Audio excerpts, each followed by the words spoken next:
Okay, here we go. This is the stock after the first what turned out to be 9 coats of polyurethane. It it turned out really well. There was no runs. I think there was maybe one sag in the whole part, but this is after spraying it with the Seda Mini Jet 4 with the 1.0 tip using polyurethane, high gloss or clear gloss, fast drying from Minwax. So you'll see I have it laying on a towel. From this point on, all my sanding will be done on a towel or something to protect the finish and to make sure that it doesn't get any damage from any hard surfaces or any tools that may be on the table. I just want to protect it. And from this point on, we'll start the sanding process.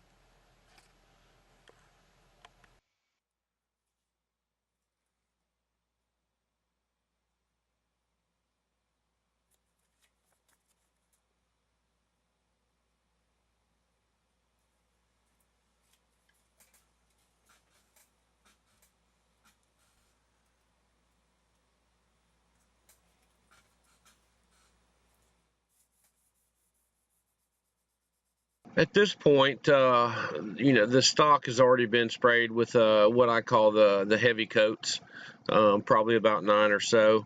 I don't recall, but I'm beginning my sanding. This is the first sanding stage, and you noticed in the video I'm using a 320 grit pro grade sandpaper that I got from Home Depot.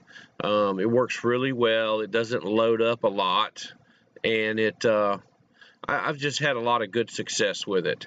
Now, what I'm trying to achieve here is to almost take it back down to the wood, and you'll see me wipe it with my hands, wipe it with a brush, and what I'm doing is I'm just trying to get a smooth sand. And because of the texture that the heavy spray gets, you'll notice that there are some when you wipe it, you'll notice where you still need, there's some still shiny spots, and you'll need to sand a little bit more. And I'm just going to repeat this process throughout the whole video, or through the whole sanding process, and then once that's accomplished, then it'll be ready for the next spray. Now I'm gonna go ahead and fast forward here in a minute, just to get towards the end, and you'll see here that I'm brushing this off. I'm taking a look at it, kind of rotating it to get some of the effect of the light, so the light might help throw shadows, and be able to see the shiny spots. And then, if I see a little spot that needs just a touch more work, then I'll do that, and I'll start at one end, and then just work my way to the other end.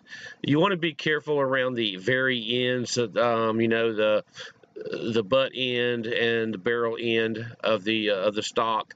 If you what you want to try to avoid is sanding all the way through to the wood. If you go all the way through the wood to the wood, you might end up having to do some more heavy coats, and you want to try to avoid that. Be careful around the corners and the sharp edges, and occasionally you'll see that I sand into where the barrel sits and the receiver sits, and towards the end of the video you might see where I'm taking a little razor knife and taking any excess buildup that might be in the bolt holes or the screw holes, because if you leave that built up too much, when you go to put the screws back in, you'll mess up your polyurethane. So, but I'm going to go ahead and fast forward right now, and then jump towards the end, and then slow it back down to normal speed. And you just, like I said, you just want to be careful when you're doing this. Take your time. This polyurethane sand's really easy, and just look at it real good. Get the reflection from the light, and you'll be fine. And we'll catch you towards the end of the video.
Now here you're going to see, you will get some spots that build up a little bit thicker than others. And the parts that I'm cleaning out now is a metal insert where the the barrel is bolted into the stock. And I'm cleaning that out because I want a nice, I don't want a press fit. I want a slip fit, because if you have a press fit, you will have a tendency to mess up the polyurethane. So I'm using my X-Acto knife to carefully clean out the excess into some of the pockets in the stock. You know, the bolt hole where the barrel bolts in, and the trigger group bolts in. And because you don't want to, if you have to press those in, avoid any issues with the with the fit and the polyurethane. Make sure everything fits good, and then it eliminates the issue of having to come back and redo it after you've done your final spray, your final sand and buff, and it just a lot of less headaches. So I'll leave you at this point with the end of the audio until we get to the next spray sequence in the video, and then I will do some commentary on that section. But I'll just leave it here for now. Well, actually, let me say this. I'm reaching for the trigger guard right now, and you can see that I'm checking the fit, making sure everything's in there like it's supposed to be. It seems to fit good, and that's where I'm going to leave it at that. I'll do a final check of the part, may clean out some more, and but I'll leave this point until the next sequence of the sand and spray.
Now at this point in the video, this is what should be the final application of polyurethane that is sprayed to the Mossberg stock. I am spraying it with a SATA mini jet with a I believe it's a .08 tip with about a medium spray fan, which basically I've opened it up about a third to a half of the way. I'm spraying from a distance of about 8 inches, and it varies. You're not going to stay exactly at that distance. And you'll notice that I'll start usually with the very nose end of the stock to make sure, because I do have to handle it to have better access uh, to the nose end, so I can make sure I get a good spray and no over build up or anything of that nature. Uh, this, I believe, is in total 7 coats with this gun, with about maybe 30 minutes to an hour in between coats. You'll notice that once I've finished one coat and getting ready to spray the second one, I will touch it a little bit. I'll try to touch it real lightly or in a spot that I notice that I will be able to feel if it's dry enough. And depending on your temperature and humidity, you can let it go shorter distance of the cure time between coats. And another thing you'll notice is sometimes when you're spraying you'll have a little buildup on the nozzle of your spray gun. So I'll usually hold it away from the part. I might wipe the end of the nozzle, give it a couple sprays to clear the tip of any clogs or anything that may want to make it spray before I actually start spraying to the part. And it's this is you'll notice as time goes along and I'm rotating the part, it will you'll be able to pick up as it increases the gloss level of the finish, which is what you're wanting to look for. Now, and like I said, there's about 7 coats applied to this one. This one has a finer tip. This is my light coat gun, and this is what I always use to spray a final polyurethane finish to before I get ready for the final sand and the buffing. And the polyurethane cleans up real well. I particularly use acetone because that's what I keep in stock for my Cerakote cleaning applications and all that. But you can use you can use what the manufacturer recommends. It might clean up a little bit easier, but I don't seem to have too many problems.